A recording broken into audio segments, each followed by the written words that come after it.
Hi ಸ್ನೇಹಿತರೆ, ಕರ್ನಾಟಕ ವಿದ್ಯುತ್ ಪ್ರಸರಣ ನಿಗಮ ನಿಯಮಿತದಿಂದ ಅಧಿಸೂಚನೆ ಈಗ ತಾನೇ ಬಂದಿದೆ ಸ್ನೇಹಿತರೆ. ಕರ್ನಾಟಕ ಪ್ರಸರಣ ವಿದ್ಯುತ್ ನಿಗಮ ನಿಯಮಿತ ಮತ್ತು ಎಸ್ಕಾಂಗಳಲ್ಲಿ ಕೈಗೊಳ್ಳಲಾಗಿರುವ ಕಿರಿಯ ಸ್ಟೇಷನ್ ಪರಿಚಾರಕ ಮತ್ತು ಕಿರಿಯ ಪವರ್ಮ್ಯಾನ್ ಹುದ್ದೆಗಳ ನೇಮಕಾತಿ, ಅಂಚೆ ಚಲನ್ ಪಡೆಯುವ ಮತ್ತು ಅರ್ಜಿ ಶುಲ್ಕ ಪಾವತಿ ದಿನಾಂಕ ವಿಸ್ತರಿಸುವ ಬಗ್ಗೆ ವಿವರಣೆ ನೀಡಲಾಗಿದೆ ಸ್ನೇಹಿತರೆ.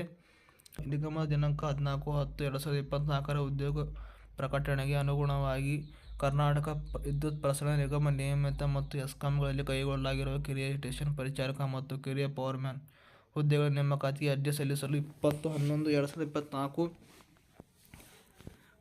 ಮತ್ತು ಅರ್ಜಿ ಶುಲ್ಕ ಪಾವತಿಸಲು 25/11/2024 ಕೊನೆಯ ದಿನಾಂಕವೆಂದು ನಿಗದಿಪಡಿಸಲಾಗಿರುತ್ತದೆ.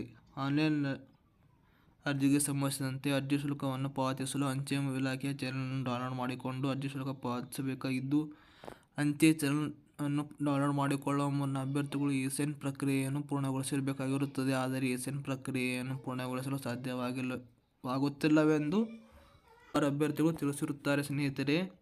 ಈ ಹಿನ್ನೆಲೆಯಲ್ಲಿ ಅಭ್ಯರ್ಥಿಗಳ ಮನವಿಗಳನ್ನು ಪರಿಗಣಿಸಿ ಅರ್ಜಿ ಸಲ್ಲಿಕೆ ಮೊದಲೆರಡು ಹಂತಗಳನ್ನು ಪೂರ್ಣಗೊಳಿಸಿರುವಂತಹ ಅಭ್ಯರ್ಥಿಗಳಿಗೆ ಸೀಮಿತಗೊಳಿಸಿ ಇ-ಸೈನ್ ಪ್ರಕ್ರಿಯೆ, ಅಂಚೆ ಕಚೇರಿ ಚಲನ್ ಡೌನ್ಲೋಡ್ ಮತ್ತು ಅರ್ಜಿ ಶುಲ್ಕ ಪಾವತಿಸಲು ದಿನಾಂಕಗಳನ್ನು ಕೆಳಕಂಡ ಇ-ಸೈನ್ ಪ್ರಕ್ರಿಯೆ, ಅಂಚೆ ಕಚೇರಿ ಚಲನ್ ಡೌನ್ಲೋಡ್ ಮಾಡಿಕೊಳ್ಳಲು ದಿನಾಂಕ 15/12/2024 ರವರೆಗೆ ಅಂತಿಮ ದಿನಾಂಕವಾಗಿರುತ್ತದೆ.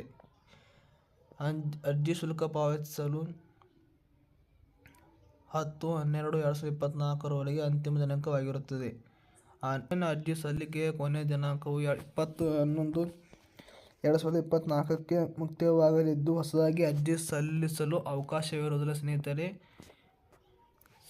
ಶೇರ್ ಮಾಡಿ, ಲೈಕ್ ಮಾಡಿ ಹಾಗೂ ಬೆಲ್ ಬಟನ್ ಆಲ್ ಅಂತ ಪ್ರೆಸ್ ಮಾಡಿ. ಬಾಯ್ ಸ್ನೇಹಿತರೆ. ಜೈ ಹಿಂದ್, ಜೈ ಕರ್ನಾಟಕ ಮಾತೆ.